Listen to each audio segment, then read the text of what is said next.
ಇವತ್ತು ನಾವು ಇನ್ನೊಂದು ರೆಸಿಪಿ ಒಟ್ಟಿಗೆ ಬಂದಿದ್ದೇವೆ. ಇವತ್ತು ಮಾವಿನ ಹಣ್ಣಿದ್ದು ಪದಾರ್ಥ ಮಾಡ್ತಿದ್ದೇವೆ. ಹೇಗೆ ಮಾಡುದಂತ ತೋರಿಸ್ತೇವೆ ಬನ್ನಿ. ಓಕೆ, ಇದಕ್ಕೆ ಏನೆಲ್ಲ ಸಾಮಗ್ರಿ ಬೇಕಂತ ನೋಡುವ ಬನ್ನಿ. ಇಲ್ಲಿ 7 ಮಾವಿನ ಹಣ್ಣು ಉಂಟು. ಇದು ಬಾದಾಮಿ ಮಾವಿನ ಹಣ್ಣು. ಇದು ಊರಿದ್ದಿದ್ರೆ ಒಳ್ಳೇದಾಗ್ತದೆ, ಇದು ಕೂಡ ಒಳ್ಳೇದಾಗ್ತದೆ. ಇದು ತುಂಬಾ ಸ್ವೀಟ್ ಇರ್ತದಲ್ಲ, ಊರಿದ್ದು ಸ್ವಲ್ಪ ಹುಳಿ ಕೂಡ ಇರ್ತದೆ. ಇದು ಕೊತ್ತಂಬರಿ ಬೀಜ 1 ಟೇಬಲ್ ಸ್ಪೂನ್, ಮತ್ತೆ ದೊಡ್ಡ ಮೆಣಸು 5 ಮತ್ತು 9 ಸಣ್ಣ ಮೆಣಸು. ಇದು ಹಾಕಿದ್ರೆ ಪದಾರ್ಥ ಹಳದಿ ಕಲರ್ ಆಗ್ತದೆ. ಇದಕ್ಕೆ ಹಳದಿ ಕಲರೇ ಮಾಡ್ತಾರೆ, ಕೆಂಪು ಮಾಡುದಿಲ್ಲ. ಮತ್ತೆ ಸಣ್ಣ ಗಾತ್ರದ ನೀರುಳ್ಳಿ, ತುಂಬಾ ಸಣ್ಣದು. ಈಗ ದೊಡ್ಡದಿದ್ರೆ ಅದ್ರದ್ದು 1/4 ಭಾಗ ಹಾಕಿ. ಮತ್ತೆ ಸ್ವಲ್ಪ ಇದು ಬೆಳ್ಳುಳ್ಳಿ ಒಂದು 3, ಜಾಸ್ತಿ ಹಾಕಿದ್ರೆ ಅದೇ ಸ್ಮೆಲ್ ಬರ್ತದೆ. ಮತ್ತೆ ಇಲ್ಲಿ ಜೀರಿಗೆ, ಇದು ಒಂದು 1/2 ಟೀ ಸ್ಪೂನ್ ಹಾಕಿದ್ರೆ ಸಾಕು. ಮತ್ತೆ ಅರಿಶಿನ ಹುಡಿ ಸ್ವಲ್ಪ, ಮತ್ತೆ ಸಾಸಿವೆ ಇದು ಕೂಡ ಒಂದು 1/2 ಟೀ ಸ್ಪೂನ್. ಮತ್ತೆ ಸ್ವಲ್ಪ ಹುಳಿ, ಇದಕ್ಕೆ ಹುಳಿ ಹಾಕ್ಲೇಬೇಕು. ಮತ್ತೆ ಒಳ್ಳೆ ಮೆಣಸು ಒಂದು, ಇದರಲ್ಲಿ ಒಂದು 15 ಉಂಟು ಸಣ್ಣದು. ಮತ್ತು ತೆಂಗಿನ ತುರಿ, ಇದು 1/2 ತೆಂಗಿನಕಾಯಿದು ತುರಿ. ಮತ್ತೆ ಸ್ವಲ್ಪ ಬೆಲ್ಲ, ಅಂದ್ರೆ 100 ಗ್ರಾಮ್ಸ್ ತಗೊಳ್ಳಿ.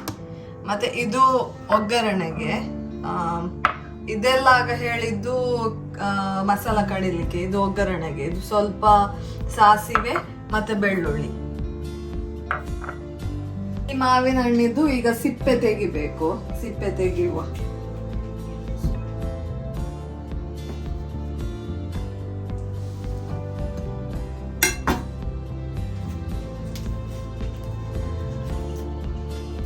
ಹೀಗೆ ಇದರ ಸ್ಕಿನ್ ಅನ್ನು ತೆಗಿಬೇಕು.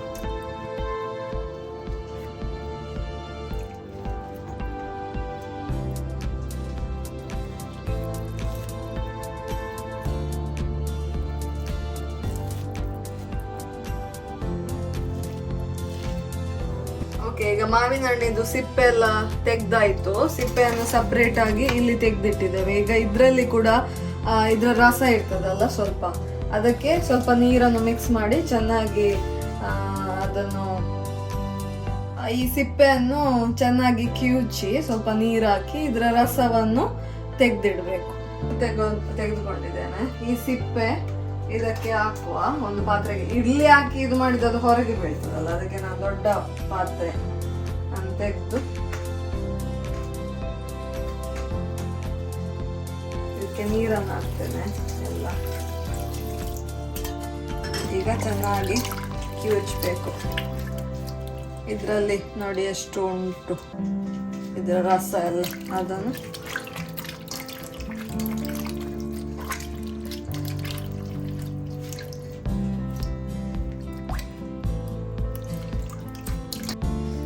ಈಗ ಇದು ಕಿವುಚಿ ತೆಗೆದುಕೊಂಡ ನೀರು ರೆಡಿ ಉಂಟು ಇದರಲ್ಲಿ. ಈಗ ಏನ್ ಮಾಡ್ಬೇಕಂತ ಹೇಳಿದ್ರೆ, ಈ ಸಾಮಗ್ರಿ ಉಂಟಲ್ಲ ಆಗ ಹೇಳಿದ್ದು, ಇದನ್ನು ಗ್ರೈಂಡ್ ಮಾಡ್ಬೇಕು. ಗ್ರೈಂಡ್ ಮಾಡುವಾಗ ನಾರ್ಮಲ್ ನೀರು ಹಾಕ್ಬಾರ್ದು, ಈ ನೀರನ್ನು ಹಾಕ್ಬೇಕು, ಆಗ ಟೇಸ್ಟ್ ಒಳ್ಳೆ ಬರ್ತದೆ. ಇಲ್ಲಿ ಮಿಕ್ಸಿ ಜಾರ್ ಅನ್ನು ತೆಗೆದುಕೊಂಡಿದ್ದೇನೆ. ಇದಕ್ಕೆ 1 by 1 ಇದು ಸಾಮಾನು ಹಾಕುವ. ಮೆಣಸು,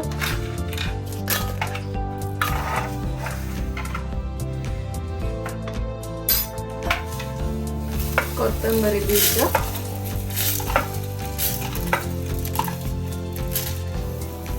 ನೀರುಳ್ಳಿ ಸಣ್ಣದಾದ್ರದ್ದು, ಬೆಳ್ಳುಳ್ಳಿ,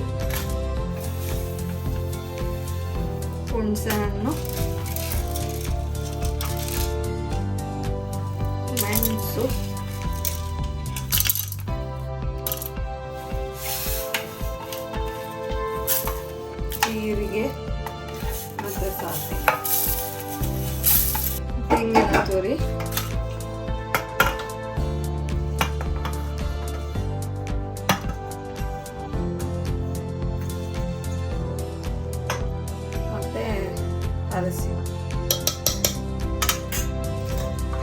ಮತ್ತು ಎಷ್ಟು ನೀರು ಬೇಕು ಗ್ರೈಂಡ್ ಆಗಲಿಕ್ಕೆ. ಸ್ವಲ್ಪ ಸ್ವಲ್ಪ ಹಾಕಿದ್ರೆ ಆಯಿತು, ಒಮ್ಮೆಲೆ ಹಾಕಿದರೆ ಅದು ಗ್ರೈಂಡ್ ಆಗೋದಿಲ್ಲ ಅಷ್ಟ.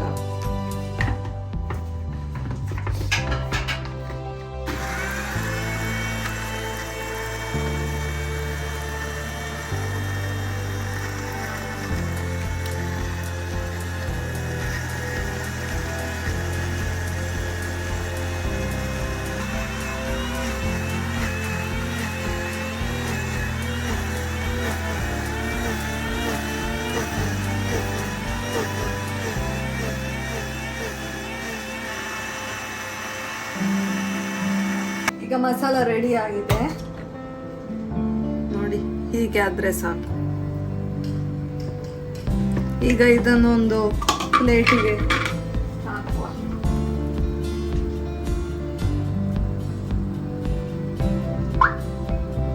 ಈಗ ಫಸ್ಟ್ ಮಾವಿನ ಹಣ್ಣು ಸಿಪ್ಪೆ ತೆಗೆದದನ್ನು ಫಸ್ಟ್ ಬಾಯ್ಲ್ ಮಾಡಿ ತಗೊಳ್ಬೇಕು.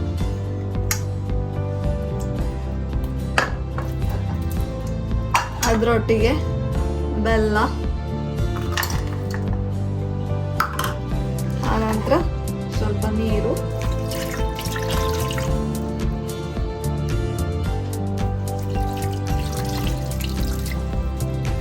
ಮತ್ತೆ ಇದಕ್ಕೆ 1 ಚಮಚ ಉಪ್ಪು ಹಾಕಿ ಇದನ್ನು ಬಾಯ್ಲ್ ಮಾಡ್ಲಿಕ್ಕೆ ಇಡುವ.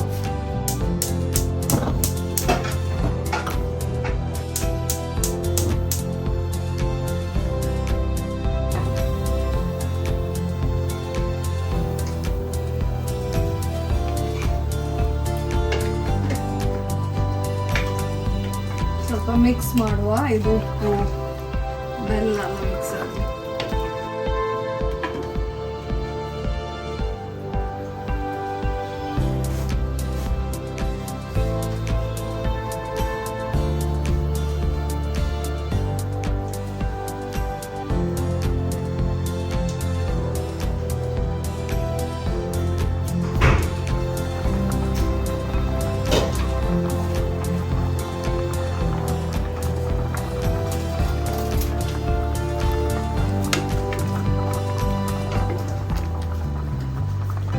ಈಗ ಮಾವಿನ ಹಣ್ಣು ಬೆಂದಿದ ಅಂತ ನೋಡುವ. ಇಷ್ಟು ಬೆಂದ್ರೆ ಸಾಕು. ಮತ್ತೆ ಮಸಾಲ ಹಾಕ್ಬಿಟ್ಟು ಇನ್ನೊಮ್ಮೆ ಚೆನ್ನಾಗಿ ಬೇಯಿಸಿ. ಈಗ ಕಡ್ದಿಟ್ಟ ಮಸಾಲವನ್ನು ಇದಕ್ಕೆ ಮಿಕ್ಸ್ ಮಾಡ್ತಾರೆ.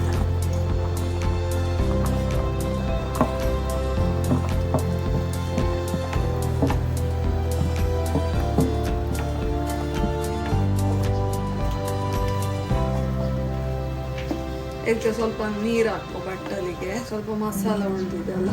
ಸ್ವಲ್ಪ ನೀರನ್ನು ಮಿಕ್ಸ್ ಮಾಡ್ತೇನೆ ಇದಕ್ಕೆ. ಮತ್ತೆ ನಿಮ್ಗೆ ಎಷ್ಟು ಕನ್ಸಿಸ್ಟೆನ್ಸಿ ಬೇಕು ಗ್ರೇವಿದ್ದು ಅದರ ಪ್ರಕಾರ ಮಾಡ್ಬೋದು. ಈಗ ಅದಕ್ಕೆ ನೀರು ಮಿಕ್ಸ್ ಮಾಡಿದ್ದೇವಲ್ಲ, ಸ್ವಲ್ಪ ಉಪ್ಪು ಕಡಿಮೆ ಉಂಟು, ಅದಕ್ಕೆ ಸ್ವಲ್ಪ ಉಪ್ಪು ಹಾಕ್ತೇನೆ. ನೀವು ನೋಡ್ಕೊಂಡು ಹಾಕಿ.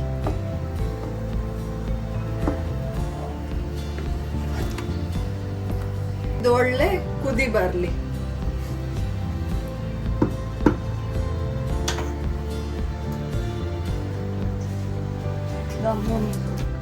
ಇದು ಬೆಳ್ಳುಳ್ಳಿ ಒಗ್ಗರಣೆಗೆ ಇದೊಂದು ಜಜ್ಜಿ ತಗೊಳ್ಬೇಕು.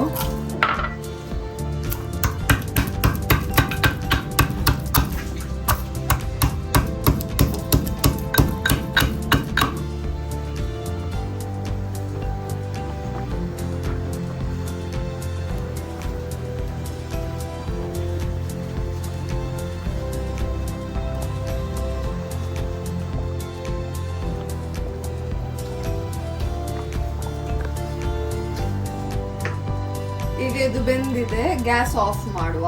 ಮತ್ತೆ ಒಗ್ಗರಣೆ ಹಾಕುವ. ಈಗ ನಾವು ಒಗ್ಗರಣೆ ಹಾಕುವ. ಮಾಡಿ ಈಗ ತೆಂಗಿನ ಎಣ್ಣೆ ಹಾಕುವ.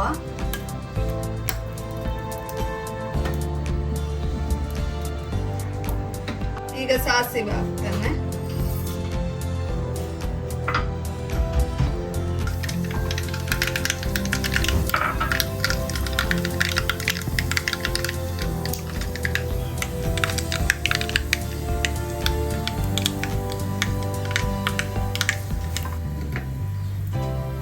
ಈಗ ಬೆಳ್ಳುಳ್ಳಿ ಹಾಕುವ. ಸಾಸಿವೆ ಇದು ಪಟ ಪಟ ಆಗಿದೆ.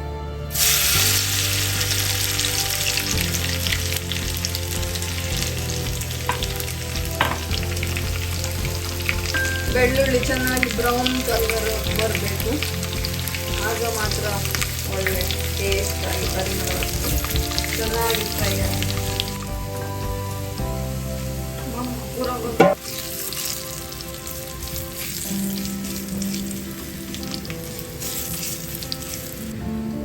ಇದು ಫುಲ್ ಫ್ರೈ ಆಗಿದೆ. ಗ್ಯಾಸ್ ಆಫ್ ಮಾಡುವ.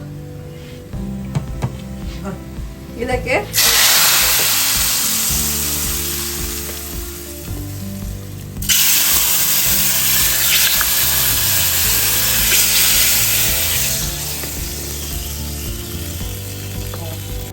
ಈಗ ಮಾವಿನ ಹಣ್ಣಿನ ಪದಾರ್ಥ ರೆಡಿ ಆಯ್ತು. ಬನ್ನಿ ಸರ್ವ್ ಮಾಡಿಬಿಟ್ಟು ಟೇಸ್ಟ್ ಮಾಡಿ ನೋಡುವ. ನಾನೀಗ ಸರ್ವ್ ಮಾಡ್ತೇನೆ.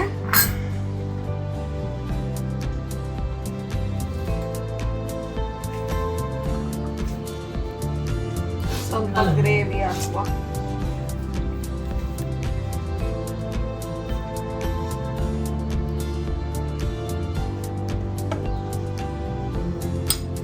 ನೋಡಿ, ಮ್ಯಾಂಗೋ ಕರಿ ರೆಡಿ ಆಗಿದೆ. ತುಂಬಾ ಟೆಂಪ್ಟಿಂಗ್ ಆಗಿ ಉಂಟು. ಓಕೆ, ಇದು ಇವತ್ತು ನಾನು ಟೇಸ್ಟ್ ಮಾಡುದಿಲ್ಲ. ನನ್ನ ಡ್ಯಾಡಿ ಬಂದಿದ್ದಾರೆ ಊರಿಂದ. ಅವರೆಂತ ಹೇಳ್ತಾರೆ ನೋಡು, ಅವರಿಗೆ ಟೇಸ್ಟ್ ಮಾಡ್ಲಿಕ್ಕೆ ಕೊಡ್ತೇನೆ.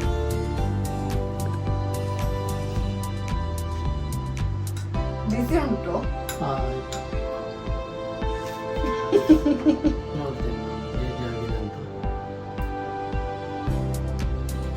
ತುಂಬಾ ಚೆನ್ನಾಗಿ ಆಗಿದೆ. ಹುಳಿ, ಖಾರ, ಉಪ್ಪೆಲ್ಲ ಸರಿಯಾಗಿದೆ. ತುಂಬಾ ಚೆನ್ನಾಗಿದೆ. ಓಕೆ, ಥ್ಯಾಂಕ್ಸ್ ನಿಮ್ಗೆ ಈ ರೆಸಿಪಿ ನೋಡಿದ್ದಕ್ಕೆ. ಇನ್ನೊಂದು ವ್ಲಾಗ್ ಅಲ್ಲಿ ಒಂದು ಸ್ಪೆಷಲ್ ಕುಕಿಂಗ್ ರೆಸಿಪಿ ಒಟ್ಟಿಗೆ ಇನ್ನೊಮ್ಮೆ ಸಿಗುವ. ಬಾಯ್ ಬಾಯ್. ಈ ರೆಸಿಪಿಯನ್ನು ನೀವು ಟ್ರೈ ಮಾಡಿ, ಮತ್ತೆ ಟೇಸ್ಟ್ ಹೇಗಿದೆ ಅಂತ ಕಮೆಂಟ್ ಮಾಡಿ ಹೇಳಿ. ಹಾಗೆ ನಮ್ಮ ಚಾನಲ್ಗೆ ಲೈಕ್, ಶೇರ್ ಮತ್ತೆ ಸಬ್ಸ್ಕ್ರೈಬ್ ಮಾಡೋದನ್ನು ಮರೆಯಬೇಡಿ. ಬಾಯ್, ಥ್ಯಾಂಕ್ಸ್.